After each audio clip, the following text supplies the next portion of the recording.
Well, one of our very favorites is Billy Dean. He is a Grammy-winning country artist with 16 hit singles, including 5 number ones. His classic song, Somewhere in My Broken Heart, was named ACM's Song of the Year.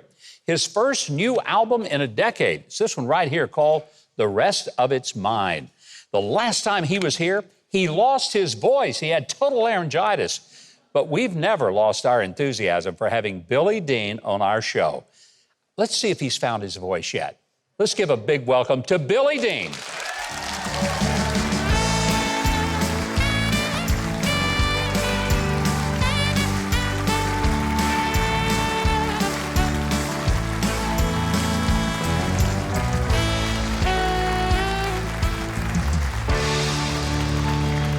Billy, we love you whether you got your voice or not, but it sure is good to have you here. If you're going to sing, it's kind of nice to be able to do it, isn't it? It is. You know, Sam was so good. He stood in for me last time. I was so embarrassed that I had gotten laryngitis. So thank you, Sam, for you stepping in. And I said, man, could I please come back to the Huckabee show and show everybody I haven't just completely lost it? You know, there are very few people that would have an open invitation, but Billy Dean is one of the people that will always have an open invitation to the show.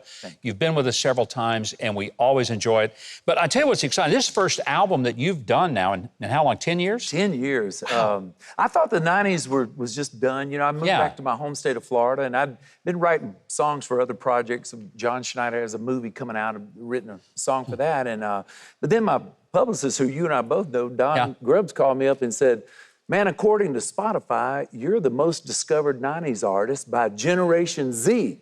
Really? Like, who is Generation Z? Is that like the 90-year-old plus? Or he said, no, that's not the Z team. That's the bunch of young kids, you know? And so I thought, well, man, I'll try to make an album, you know, for a little bit of younger generation, have a little fun, show a musical side of me that nobody's really seen or heard, you know? Well, you know, your music has always been timeless, and I guess that's why it makes sense that Generation Z is saying, who is this guy? We love him. But I think this is a kind of a whole new sound for you. When I was listening to some of it, I'm thinking, my gosh, that sounds like maybe Jimmy Buffett style music, you know, Coastline, and really outstanding. But you bring your own unique twist to it.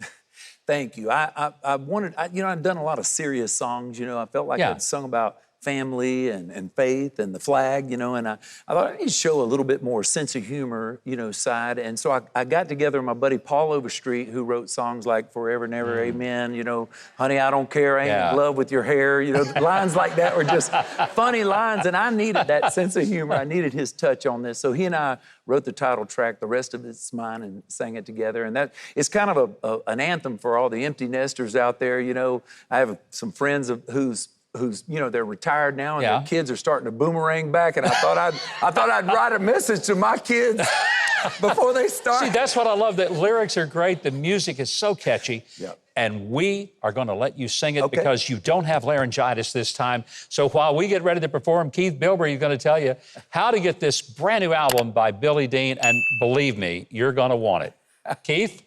Just go to Huckabee.tv for links to all of Billy's music and tour dates, plus an exclusive performance of his classic Somewhere in My Broken Heart.